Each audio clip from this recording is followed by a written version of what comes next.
ટોપી ફરી ગઈ હોય, શું એવું કહેવાય ને, ટોપી ફરી ગઈ હોય તો સ્વપ્નમાં લાગેલી લોટરીના પૈસા કામ આવે? પણ મને 2 કરોડની લોટરી લાગી, હાથમાં આવશે તો તમારા પૈસા આપી દઈશ. ક્યારે લાગી? ગઈકાલે સપનામાં લાગી. તો સામેવાળો ઉઘરાણીવાળો શું કહે? 2 ફડાકા મૂકે, કે નહીં કાંઈ, કે ઉલ્લું બનાવે છે, સપનાના પૈસા ક્યાંય જાગ્રતમાં કામ આવે? એ તો ખોટા હતા.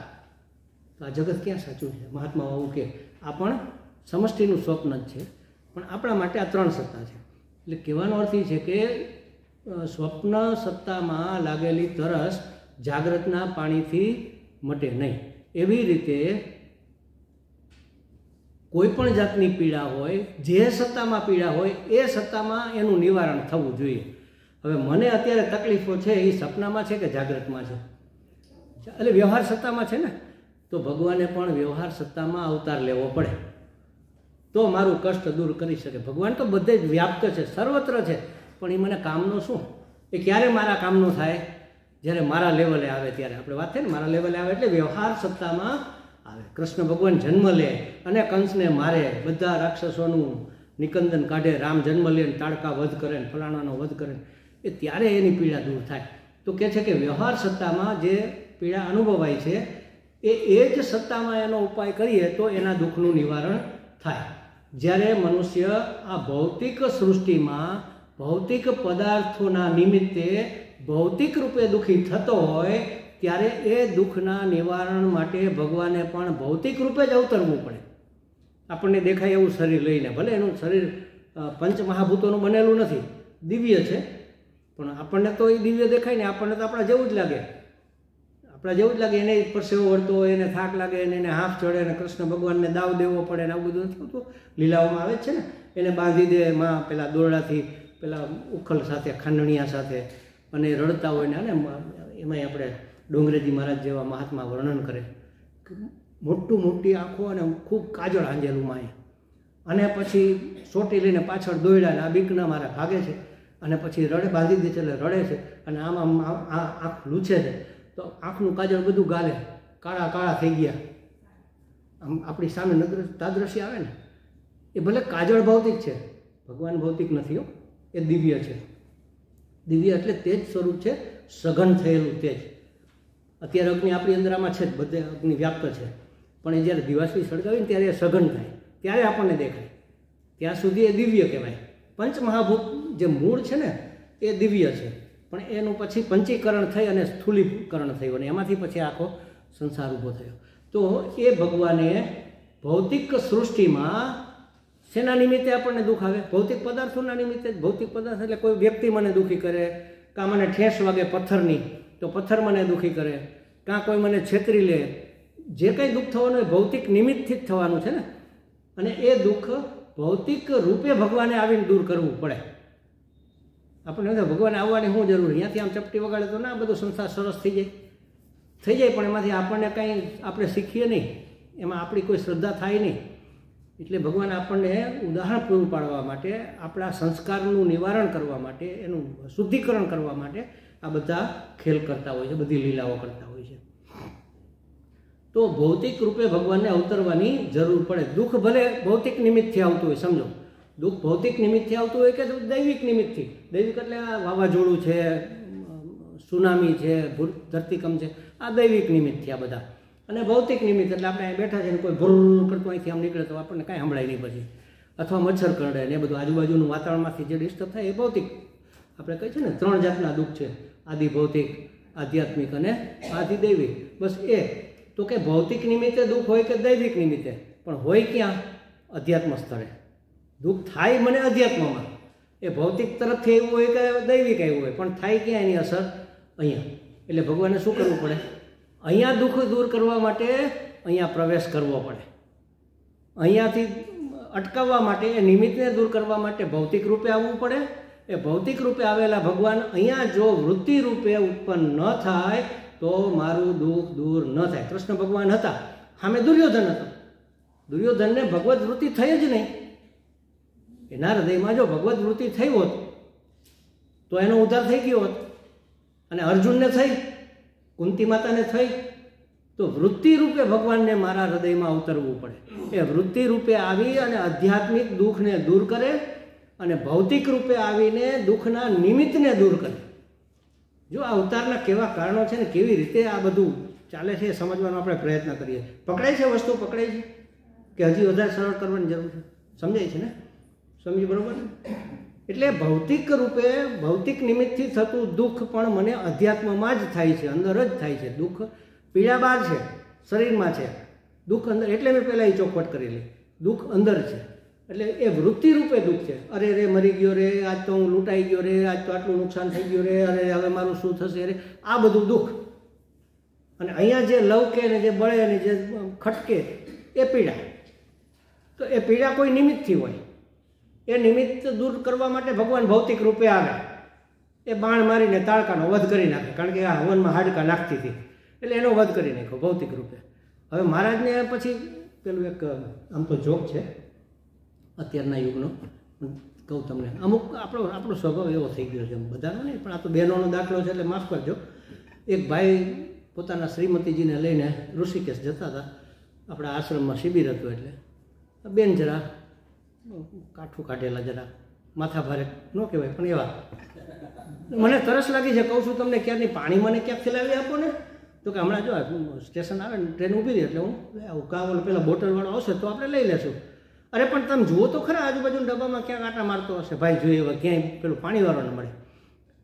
ક્યારની મને તરસ લાગી, તમે કંઈ કરતા જ નથી પણ મને, હું આમનું તરસી મરી જઈશ. ઋષિકેશે નહીં પહોંચ્યું. એવો કકડાટ કર્યો એવો, અને એમાં સ્ટેશન આવ્યું. ભાઈ દોડીને નીચે જઈને બોટલ લઈને આવ્યો, લે હવે પી લીધા. પછી પાછું ઋષિકેશ, કેટલી હું તો મરી જવાની હતી, તમે મને કેટલી મોડી પાણી ભેગી કરી એમ. પણ હવે પી લીધું, હવે તો મૂક. ખ્યાલ આવ્યો?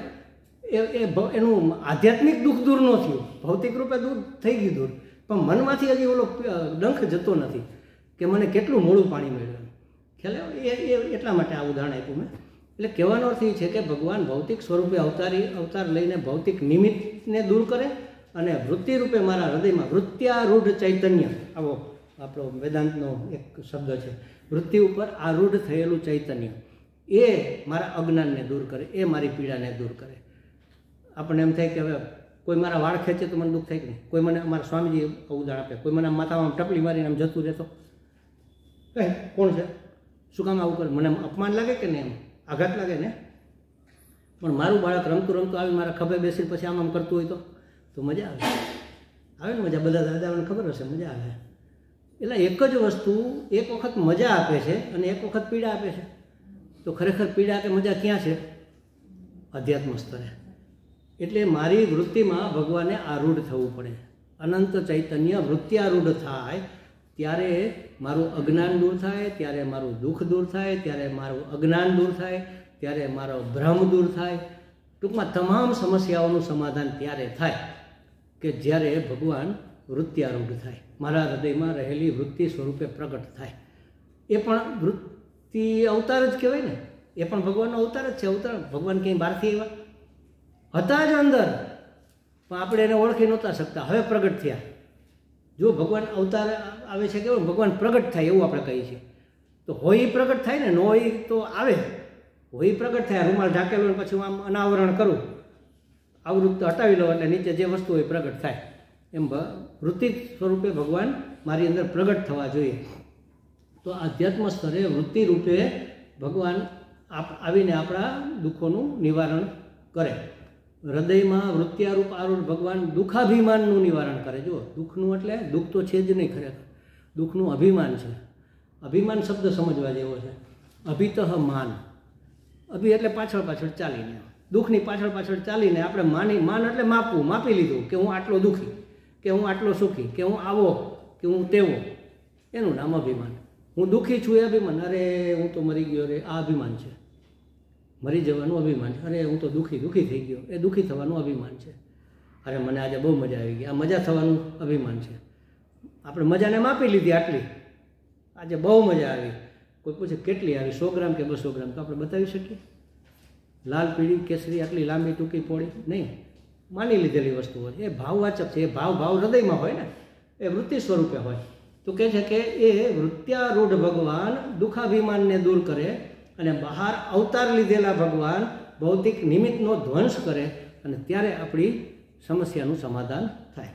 હવે 10મા સ્કંદની શરૂઆતમાં જ પરીક્ષિતજી મહારાજ અતિ ઉત્સાહ અને ઉત્સુકતાથી કૃષ્ણ ભગવાનની કથા વિશે પૂછે છે. કોણ પૂછે છે? હવે પાછા આપણે વાર્તામાં આવી જઈએ. પરીક્ષિત મહારાજ પૂછે છે. કોને પૂછે છે? સુખદેવજીને પૂછે. સુખદેવજી એને ભાગવતની કથા સંભળાવે છે. એને પૂછે મારે તમે આ બધી વાત તો કરી, પણ હવે કૃષ્ણ ભગવાનના અવતારની કંઈક વાત કરો ને. એમ ઉત્સાહમાં આવીને ખૂબ ઉત્સાહથી અને ખૂબ ઉત્સુકતાથી કે શું શું થયું એ મને તમે કહો એમ. ત્યારે સુખદેવજી ખૂબ જ પ્રસન્ન થાય છે. પ્રસન્ન શું કામ થાય છે? ગમતી વસ્તુ આવે ને તો આપણને આનંદ થાય. મને ગમતી વસ્તુ કોઈ પૂછે ને, આપણે એમ કહીએ ને કે ગુરુની પ્રસન્નતા માટે શું કરવું, બધા આવું પૂછતા હોય છે. આપણે બધાએ પૂછેલો છે, એક વખત તો પૂછ્યું જ હશે કે ગુરુની પ્રસન્નતા માટે, ભગવાનની પ્રસન્નતા માટે શું કરવું. ભગવાનની તો ચાલો હવે ભગવાનને પૂછીએ ત્યારે આપણે કહેશું, ખબર છે શાસ્ત્ર પ્રમાણે, પણ એ બાજુમાં મૂકીએ. ગુરુની પ્રસન્નતા માટે શું કરવું? ગુરુ ક્યારે સૌથી વધારે પ્રસન્ન થાય? એના પગ દબાવીએ ત્યારે, કે એમને પાણી ભરી દઈએ ત્યારે, કે એમને સરસ જમાડીએ આપણી ઘરે બોલાવીને એકદમ સરસ એને ભાવતા ભોજન ખવડાવીએ, મહારાજ ખુશ થઈ ગયા.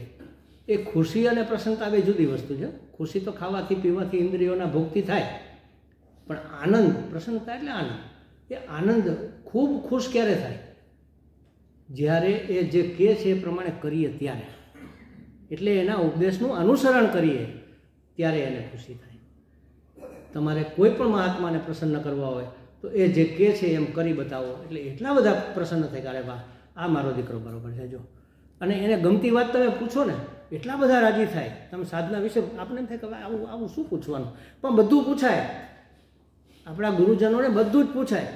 બહુ મોટું હૃદય છે એનું. આ શરીર એનું આટલું છે, પણ હૃદય એનું આટલું મોટું છે. તો એ હૃદય અંદર સમાઈ ગયું છે, આમ સંકેલીની અંદર રાખીને મૂક્યું છે. આપણે એને ખોલવાનું, પૂછવાનું. શ્રાવણ મહિનો શરૂ થયો ને, મહારાજ આ શ્રાવણ મહિનામાં શું કરાય? આપણને ખબર જ છે શું કરાય, તોય પૂછો. પૂછજો આજે મહારાજને કે મહારાજ શું કરાય શ્રાવણ મહિનામાં? તો કહેશે કે શિવ મહિમ્ન કરો ને. હવે આપણે શિવ મહિમ્ન જ કરવાના હતા, તો એમને પૂછવાની જરૂર નહોતી. અને પૂછ્યું ને, એણે કીધું શિવ મહિમ્ન કરો, તેમાં શું ફેર પડ્યો? એના મોઢામાંથી નીકળેલા શબ્દો આજ્ઞા થઈ ગયા. અને આજ્ઞાની અંદર ગુરુનો અનુગ્રહ સમાયેલો હોય. 2 એન્જિનની જરૂર પડે ટ્રેનને પહાડ ઉપર ચડવા માટે. એક આગળ ખેંચે, એક પાછળ ધક્કો મારે. આપણો પુરુષાર્થ આગળથી ખેંચે, ગુરુની આજ્ઞા અને અનુગ્રહ પાછળથી ધક્કો મારે, તો એ શિવ મહિમ્ન ફળે. ખ્યાલ આવ્યો? કાંઈ પણ કરવું હોય ને પૂછવાનું, બધું પૂછવાનું. મેં તો પૂછીને મહારાજની ગંધ કાઢી રાખેલી. હજી પૂછું, કાંઈ પણ હોય તો પૂછવાનું. આપણને ખબર છે કે આમ જ કરવાનું છે, તો એમ લાગે કે આપણે મૂર્ખ ગણાશું, તો આપણે એવી રીતે પૂછવાનું, સમજી આ શ્રાવણ મહિનો આવ્યો તો મહિમ્ન કરાય? એમ પૂછવાનું. આપણે મહિમ્ન જ કરવું છે તો કે હા કરાય ને, કરો કરો, થઈ ગઈ આજ્ઞા. આપણે જાણીએ છીએ કે રામ, પછી ગુરુ મંત્ર લેવા જઈએ તો રામ રામ કરો. અરે મહારાજ એ તો મને ખબર જ હતી, મેં તમને એના માટે કંઈક નવીન, આપણે નવીન માટે મતતા હોય. નવીનની જરૂર નથી. ગુરુના મુખમાંથી નીકળે એ અત્યંત નૂતન છે, અત્યંત નવીન છે, એટલે એના મોઢામાંથી નીકળવું જોઈએ મૂળ તો. એ ત્યારે અહીંયા પ્રસન્ન થયા. કૃષ્ણ કથાની વાત મને કરો એવું જ્યારે પરીક્ષિતે કહ્યું ત્યારે સુખદેવજી અત્યંત પ્રસન્ન થયા. શું કામે? કારણ કે એને ગમતી વાત આવી. એને પણ કૃષ્ણ માટે ખૂબ પ્રેમ છે, એને પણ આ કથા કરવામાં રસ છે. ગમતી વાત પૂછો કોઈને. 2 બહેનો જ્યારે બહાર ઊભા હોય ડેલીને, કેમ છો બેન, મજામાં? તો હા મજામાં. શું ચાલે છે? બસ કાંઈ નહીં, બસ આનંદ છે. તો ઓલી કંઈક પાડોશીનું કાલે કંઈક જો ગમતી વાત આવી, ત્યાંથી કંઈક અવાજ આવતો હતો. અને જુઓ પછી હું વોકિંગ કરું. સ્વામીજી આ ટાઈમે મારું વોકિંગનો 6:30 થી 7:15 પાર્કિંગમાં વોકિંગ કરતો હોય. અમારે એક આગળ ગેટ છે બિલ્ડિંગને, પાછળ ગેટ છે, 2 ટાવર છે. તો પાછળના ગેટ વેસ્ટ બાજુ છે, એટલે એ બાજુથી પવન આવતો, અહીંયા બધા બહેનો બેસે. એમાં ગેટ ખુલ્લો હતો. એક બેન આમ જતા હતા, જય શ્રી કૃષ્ણ કંઈક ઓળખીતા હશે, આવો ને. તો આવ્યા. ના બેન મારે બહુ ઉતાવળ છે, મારે જવાનું છે. એક ખુરશી ખાલી હતી, 2-3 ખુરશી ઉપર બહેનો બેઠા હતા કે બેસો ને. ના ના મારે બહુ ઉતાવળ છે, એ વાતો કરતા હતા. હું પોણી કલાક ચાલુ, અડધી કલાક ચાલ્યા પછી મેં કીધું બેન ખુરશી ખાલી છે, બેસો. ના ના સ્વામીજી મારે બહુ ઉતાવળ. મારું વોકિંગ પૂરું થઈ ગયું, એ બેન બેઠા ને ગયા નહીં. એને ઉતાવળ હતી. ઉતાવળ ન હોત તો શું થાય? ખ્યાલ આવ્યો? ગમતી વસ્તુ આવે ને ત્યારે સમયનું ભાન નથી રહેતું, એટલી બધી પ્રસન્નતા થાય. એ ગમતી ગોસિપ કરવી એ બહેનોને ગમતી વસ્તુ, એકબીજાના મન હળવા કરે. એમ ખરાબ છે એવું આપણે કોઈ નથી કહેતા, પણ જે વસ્તુ આપણે મૂળ મુદ્દો એ છે, ગમતી વસ્તુ આવે એટલે સુખદેવજી પ્રસન્ન થઈ ગયા અને એણે શરૂઆત કરી. જો પહેલો મંત્ર હું બોલાવું, તમે બોલજો. શ્રી શુક ઉવાચ વાસુદેવ કથા પ્રશ્ન પુરુષાંતિં પુનાતિઃ વક્તારં પૃચ્છકં શ્રોતૃઃ તત્પાદસલિલં યથા. શું કહે છે? જો જેમ શ્રી હરિનું ચરણામૃત ગંગાજળ, હરિનું ચરણામૃત છે ગંગાજળ. કેવી રીતે તમે કદાચ તમને પુરાણની ખબર હશે, પેલા બલિરાજા યજ્ઞ કરતા હતા અને એને મનુ બનવું હતું. હવે આખું મનવંતર પૂરો ન થાય ત્યાં સુધી એક મનુ હોય એને ફેરવી ન શકાય. હવે જો એના યજ્ઞો અને એના સંકલ્પ પૂરા થાય તો એને મનુ બનાવવા પડે. તો ઓલા મનુને જે છે એને ક્યાં નાખવું? એટલે ભગવાને વિચાર કર્યો કે આનું કંઈક કરવું તો પડશે.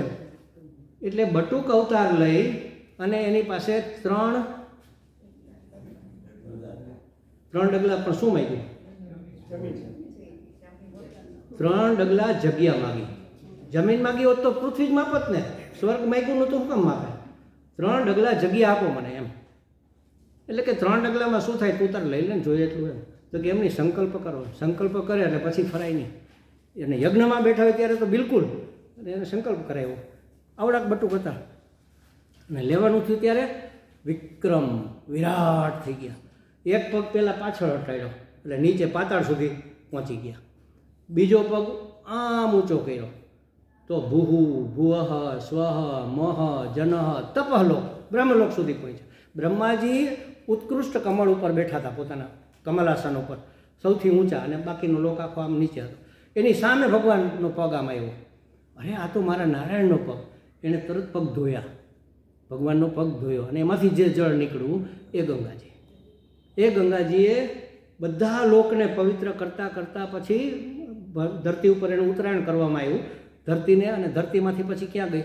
સમુદ્રમાંથી સમાઈ ગઈ અંદર નીચે પાતાળ લોક સુધી.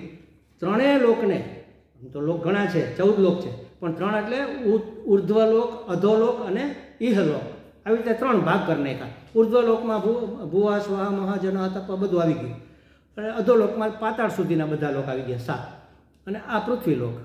એવી રીતે 3 લોક, ઉર્ધ્વલોક, અધોલોક અને ઇહલોક. આ લોક, એ 3 લોકને એ ભગવાનનું ચરણામૃત ગંગાજળ રૂપે પવિત્ર કરે છે. એક જ ગંગાજળ 3 લોકને જેવી રીતે પવિત્ર કરે છે, હરિનું ચરણામૃત 3 લોકને પવિત્ર કરે છે, તેમ વાસુદેવની કથા સંબંધી પ્રશ્ન, કથા નહીં, કથા સંબંધી પ્રશ્ન, હજી તો ખાલી પ્રશ્ન જ પૂછ્યો છે. એ કથાને સંદર્ભે પૂછેલો પ્રશ્ન વક્તાને, પ્રશ્ન કર્તાને અને સાંભળનાર ત્રીજાને, 3ને પવિત્ર કરે છે. તમે પ્રશ્ન કર્યો, તમે પવિત્ર થઈ ગયા. મેં એનો જવાબ આપ્યો, હું પવિત્ર થઈ ગયો. આપણે 2 વાત કરી છીએ અને અમારે પ્રવીણભાઈ સાંભળતા હોય તો એ પણ પવિત્ર થઈ જાય. વક્તા, શ્રોતા અને પ્રશ્નકર્તા, એ 3ને પવિત્ર કરનારો આ હરિકથાનો પ્રશ્ન છે. આવું શું કામ કીધું? પહેલા જ શ્લોકની અંદર ફળકથન કર્યું ને, આ તો મહાત્મ્યની વાત કરીને. હરિકથા કેટલી મહત્વની છે. હંમેશા પહેલાં ફળકથન એટલે કરી દેવામાં આવે કે આપણી રુચિ એમાં જળવાઈ રહી, આપણી શ્રદ્ધા વધુ ને વધુ. હા હા, તો મને કહેવાય, ના ના, તો મારે જોઈએ જ. પેલા નચિકેતાને યમરાજાએ કીધું, ભાઈ જો આ છે ને, આ બહુ અઘરો તે પ્રશ્ન પૂછ્યો છે, 3જું વરદાન જે માગવાનું હતું ને, તું બદલી નાખ. આ તો દેવોને દુર્લભ છે, આ દેવોને સમજાતું નથી. તું તો બાળક, દેવોને દુર્લભ છે, તો મારે એ જ જોઈએ છે. દેવોને જે નથી મળતું એ મને મળતું હોય તો એ હું થોડો મૂકું. એમ કહેવાનો શું છે કે સૌથી ઉત્કૃષ્ટ વસ્તુ છે એ પહેલાં કહી દઈએ ને, તો પ્રાપ્ત કરનારને એના માટે એકદમ આમ તત્પરતા રહે, ઇગરનેસ, આતુરતા રહે કે હા જલ્દી મને પ્રાપ્ત થાય, જલ્દી. અને પરીક્ષિત રાજા કથા સાંભળે છે, કેટલામાં દિવસે એને ભૂખ તરસ નથી લાગી, ઉપવાસ ઉપર છે. એ કે પહેલાં તમે થોડુંક જમી લો. ના ના ના, એ જમવાનું, મને ભૂખ તરસ બધી મટી ગઈ, તમે જલ્દી કથા કહો મને. ભગવાન કેવી રીતે અવતાર લીધો, શું કામ લીધો, પછી શું શું કર્યું, આખી કથા મને કહો. એટલી બધી આતુરતા વધી ગઈ. શું કામ? કારણ કે આ કથા જેવી છે, કૃષ્ણ કથા, હરિકથા, ભગવત કથા, કોઈ પણ ભગવાનની, કૃષ્ણની જેવું નહીં, શિવ કથા હોય, દેવી કથા હોય, રામકથા હોય, એ ભગવાનને લગતી કથાનો પ્રશ્ન, એ પ્રશ્ન પૂછનારને પવિત્ર કરે છે, એ પ્રશ્નનો ઉત્તર આપનારને પવિત્ર કરે છે, એ સાંભળનારને પવિત્ર કરે છે. જેમ ત્રણેય લોકમાં ગંગાજળ પવિત્ર કરે છે એવી રીતે એ ઉદાહરણ આપ્યું છે ગંગાજળનું. પછી ભગવાન સુખદેવજી પણ ભગવાનનો અવતાર જ છે. એ ભૂમિકા બાંધે છે આખી, કે પ્રાચીન કાળમાં મથુરાપુરીના યદુવંશી રાજા સુરસેન, તો જો આ રાજાઓમાં મને તો બહુ કન્ફ્યુઝન થાય છે ઘણી વખત, તમે યાદ રાખજો. સુરસેનના પુત્ર વસુદેવ, વાસુદેવ ને, વાસુદેવ તો કૃષ્ણ ભગવાનનું નામ છે, વસુદેવ, સુરસેનના પુત્ર વસુદેવ દેવકીજી સાથે વિવાહ કરીને દેવકીજીની સાથે રથ ઉપર સવાર થઈને જતા હતા. આગળ ઘણું બધું આવે છે, આપણે શોર્ટકટ કરીએ છીએ.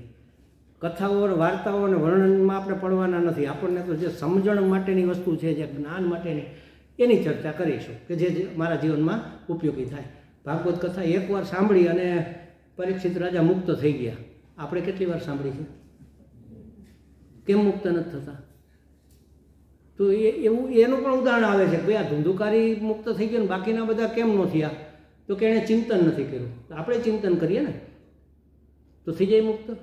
કારણ કે જે સમજવાનું છે તો કોઈ સમજાવતું જ નથી, ખાલી વાર્તા જ કરે છે, મનોરંજન થાય છે, મનોભંજન થતું નથી. એ જ્ઞાનપરક વસ્તુ છે. આજે સ્વામી જ્યારે વાત થઈ કે અમારે એક બહુ ઉત્કૃષ્ટ મહાત્મા છે મોરબી પાસે, એ ભાગવત કથા હતી, મને આમંત્રણ આપ્યું સ્વામીજી આવજો. એટલે હું કોઈ પણ ભાગવત કથાવાળા આમંત્રણ આપે એટલે હું પૂછું કે 11મો સ્કંદ કેદી આવવાનો છે?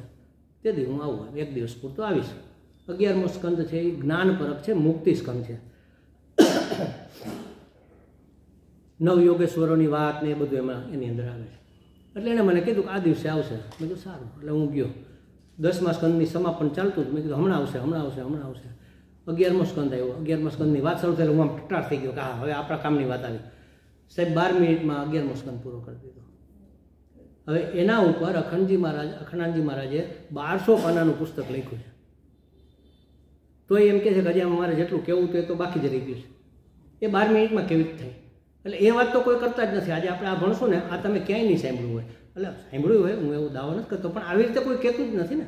અત્યાર સુધી જે આપણે વાત કરી વ્યવહારમાં કામ આવે એવી રીતે કોઈ કહેતું નથી. જો એવી રીતે કહે તો અંદર કંઈક બદલે, નહીંતર તો મજા આવી. હા બસ આમ ડોલીએ, આનંદ કરીએ, તાલીઓ પાડીએ, બધું સારું છે, મેં ખોટું નથી. અંતઃકરણ શુદ્ધિ થાય છે, એનાથી મુક્તિ નહીં થાય, એનાથી આપણી સમસ્યાઓનું સમાધાન નહીં થાય. મૂળ તો મારા પ્રશ્નોનું સમાધાન જોઈએ છે ને ભાઈ.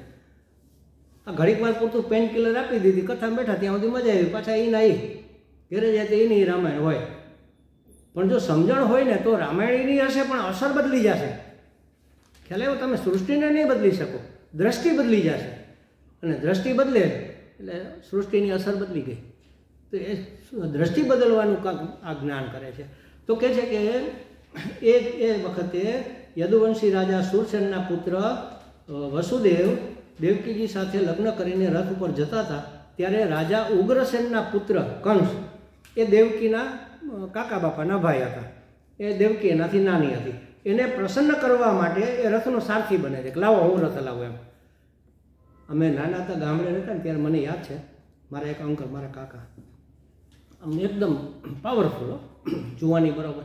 એટલે કોઈ પણની જાન હોય ને તો વરના ગાડે એ જ બેસે કે નહીં, વરનું ગાડું તો હું જ હલા. અને એ વખતે ગાડા દોડાવતા, કોમ્પિટિશન થતી, અને હારામાં હારા બળદ, હારામાં હારું ગાડું, અને એ પછી લઈને બેઠા હોય. એના ગાડાને કોઈ ક્રોસ ન કરી શકે, એટલું ઝડપથી ચલાવતા. અને એ વખતે એક નાના બાળકો બધા જે બહાદુર હોય ને એને, અથવા બહાદુરી કેળવાય એને, આગળ પેલું શું કહેવાય, કાંગરું નહીં પણ શું કહેવાય આગળ, સાવ નહીં, ધૂસરા પાસે જે આમ અણી નીકળી હોય એને શું કહેવાય, ઊંધની આગળનો ભાગ જે હોય ને, એનું નામ છે હું ભૂલી ગયો, ત્યાં બેસે. નાના બાળક હોય ને, નાના એટલે બહુ નાના નહીં, 5-7 વર્ષના હોય ને એને ત્યાં, હું ત્યાં બેઠો હતો એક વખત. અને આગળ પેલો ઊંટડો હોય ને એમાં પગની આટી નાખી દેવાની, 2 હાથે ધોસરું પકડી રાખવાનું, અને ભાઈ બળદ ભાગે ને આપણી તો ફાટે, મરી ગયા, જીવતા પહોંચીએ તો સારું, એવી બીક લાગે.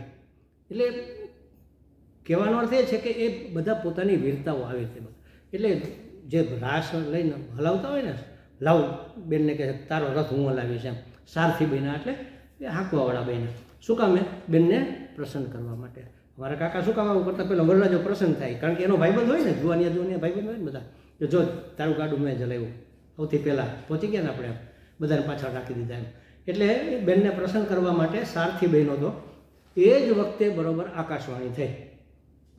એના પછીનો શ્લોક છે એ અડધો આપણે લીધો છે, હું બોલાવું છું. અસ્યાસ્ત્વામ અષ્ટમો ગર્ભ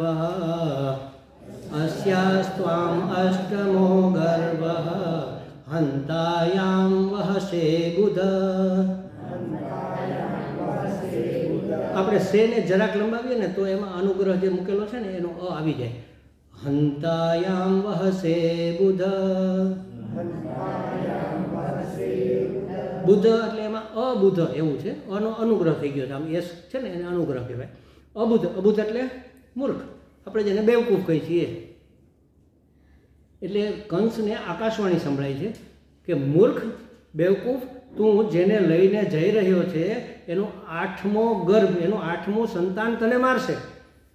જો એમ નથી કીધું કે 8મો દીકરો તને મારશે કે 8મી દીકરી તને મારશે. એ જમાનામાં દીકરા દીકરીના ફરક જ નહોતા, સંતાન મહત્વનું હતું. અત્યારે હવે થોડોક ફેરફાર છે, અને હવે તો પછી દીકરીઓ કહે છે કે અમે તો તમારી સમોવડીઓ, હાથે કરીને શું કામ નીચા પડો છો? સમોવડીયા નથી, બહેનો અમારાથી આગળ છે. એક પણ પુરુષમાં ત્રેવડ નથી કે એક પણ બાળકને જન્મ આપી શકે. એક પણ પુરુષના હૃદયમાં એટલી મમતા નથી કે જે માના હૃદયમાં હોય એમ.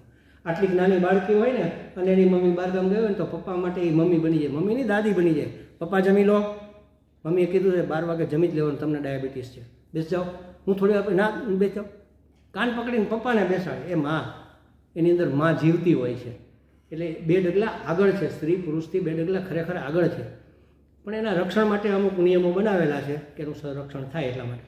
એને હિસાબે આ જમાના પછી બધું ઊંધું આ બધું વિધર્મીઓનું ષડયંત્ર હોય આમ તો ખરેખર.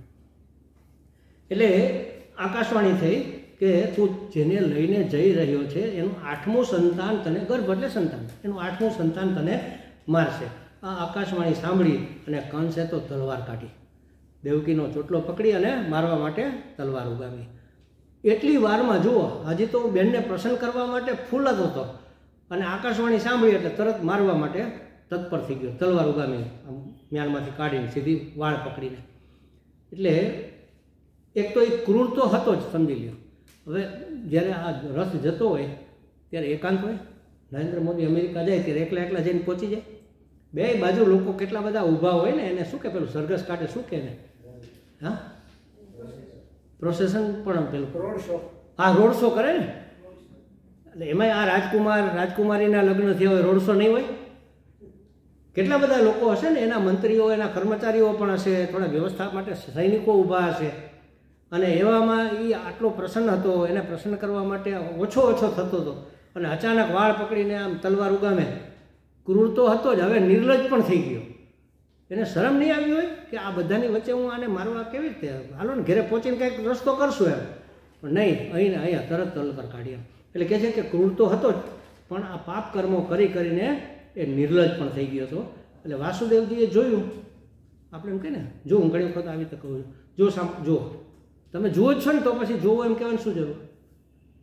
કંઈક નવી વાત આવતી હોય કે સારી વાત આવતી હોય ને ત્યારે વખતે એમ બોલે જુઓ, એટલે એલર્ટ થઈ જાઓ એમ, બરાબર? જુઓ એટલે સાંભળો, ધ્યાન આપો એમ. તો અહીંયા વાસુદેવજીએ જોયું એટલે વિચાર્યું, ધ્યાન આપ્યું કે કંસને અત્યારે મારી શકાય એમ નથી, એને વારી શકાય એમ નથી, પણ કંઈક ઉપાય કરીને એને નિવારી શકાય. એટલે આ ઘટનાને નિવારવી જોઈએ. કાં મારી શકાતો હોય તો મારી નાખો, વાત પૂરી થઈ જાય. પાછો વાળી શકાતો હોય કે ભાઈ જવા દે તું તારે બીવડાવીને, કે ગમે એ રીતે સામદામ દંડ ભેદથી. મારી શકાય એમ નથી, વારી શકાય એમ નથી. એટલે એણે વિચાર્યું કે ગમે તેમ કરીને કદાચ સમજાવી પટાવીને આ ઘટનાને નિવારી શકાય. સમજાવીને તો સમજ્યા, પણ પટાવીને એટલે શું? આપણે આવો શબ્દ વાપરીએ છીએ ને, ફોસલાવીને કહેવાનો નથી. નાના બાળકને આપણે સમજાવીએ ને ભેગું પટાવીએ ને, કે જો આમ થોડીક લાલચ આપીએ, થોડુંક સમજાવીએ, અરે તું તો કેટલો હોશિયાર, કેટલો મારો ડાયો દીકરો છે, સૌથી તોફાની હોય. પણ કામ કઢાવવું એટલે આપણે શું કે તું તો મારો બહુ ડાયો દીકરો છે, એ પટાવ્યું કહેવાય. અને તારે આવું કરાય જ નહીં, એ સમજાયું કહેવાય. એટલે આ શબ્દો અમુક થોડા સમજી લઈએ તો આપણને મજા આવે આ સમજવાની. એટલે સમજાવી પટાવીને કદાચ આ ઘટનાને નિવારી શકાય એવું વિચારીને કંસે કહ્યું. એના પછીનો શ્લોક, એષા તવાનુજા બાલા કૃપણા પુત્રિકોપમા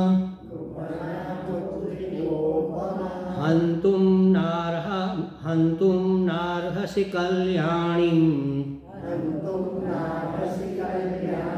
ઇમામ ત્વામ દિનવત્સલા. જો 5 વિશેષણ વાપર્યા છે કેના દેવકીજીના. આ કેવી સરસ શૈલી છે. જો આને કાવ્ય કહેવાય. અત્યારે ઘટના કેવી છે, મરવા પડી છે. હવે અત્યારે એના વખાણ કરવાની જરૂર છે, પણ વખાણ નથી કરતા, ખાલી વાત રજૂ કરે છે અને એ સરસ રીતે રજૂ કરે. આનું નામ કાવ્ય. ખ્યાલ આવ્યો? આ દેવકીજીને કાવ્ય સ્વરૂપે રજૂ કર્યા. આનું નામ આ સંસ્કૃતનું કાવ્ય. આપણી કાવ્ય શૈલી આવી હોય. અત્યારે દેવકીજીના ગુણોનું વર્ણન કરવાની જરૂર ખરી, પણ છતાંય એણે એવી રીતે એ દેવકી કે જે આમ છે, જે તેમ છે, જે આમ છે, જે તેમ છે, એમ કરીને એની બધી જ વિશેષતાઓ 5 વિશેષણ વાપર્યા છે. જો આ એક શ્લોક ખાલી અર્થ લઈને પછી આપણે પૂરું કરીશું. એષા તવા અનુજા, આ તો તમારી અનુજા, નાની બેન છે. શું કહે છે કંસને? અરે મહારાજ, આ તો તમારી નાની બેન છે. અને બાલાહા, હજી તો બાળકી છે. એ જમાનામાં 13 વર્ષે લગ્ન થતા.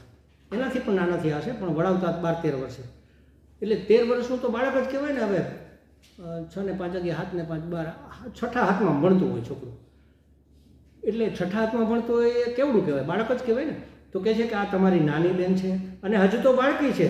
અને પાછી કેવી છે? કૃપણા, ગરીબડી છે બિચારી. કૃપણા એટલે ગરીબડી. આપણે કહે ને એ તો ગરીબડી ગાય જેવી છે, ભલી ભોળી એમ. અને ગરીબડી છે. અને તમારી તો શું કહે છે? તમારી તો પુત્રી સમાન છે. પુત્રિકા, તમારી તો દીકરી સમાન છે. એને તમે મારશો? અને બીજું મહત્વનું, એના જ વિવાહનો આ પ્રસંગ છે. એટલે એ કલ્યાણી છે. સાઉથમાં વિવાહને કલ્યાણ કહેવામાં આવે. કલ્યાણમ એટલે વિવાહ. જે સ્ત્રીના કલ્યાણમ થતા હોય એને કલ્યાણી કહેવાય. પછી પુરુષને કલ્યાણભાઈ ન કહેવાય. આપણે જેમ સુકન્યાને સુવર નથી કહેતા, એવી રીતે કલ્યાણી કહેવાય, પણ કલ્યાણભાઈ ન કહેવાય. એટલે એ કલ્યાણી છે. એટલે કે એના જ વિવાહનો પ્રસંગ છે. કલ્યાણમ એટલે વિવાહ. સાઉથમાં એ આમ તો સંસ્કૃત શબ્દ છે, પણ હજી ત્યાં વપરાય છે, આપણે અહીંયા નથી વપરાતો. તો એ કલ્યાણી છે, એને મારશો નહીં. પછી વખાણ પણ કરવા પડે ને. અને શું કામ? તમે તો દીનવત્સલ છો. આ દીનવત્સલ છે. દીન એટલે ગરીબ. ગરીબ ઉપર વાત્સલ્ય વસાવનાર છે કંસ. પણ છતાંય કેવું પડે ને, કાંઈક એને જરાક ફૂલાવવો પડે. આપણે શું કહે? ચાવી ભરવી પડે. તમે તો દીનવત્સલ છો. એટલે શું? તમે દીનવત્સલ છો એમ કીધું એટલે એનો અર્થ શું? કે આ તમને શોભાસ્પદ નથી. કોઈ પણ માણસને સમજાવવો, પટાવવો, મનાવવો હોય તો એની અંદર રહેલા ગુણને અથવા આપણે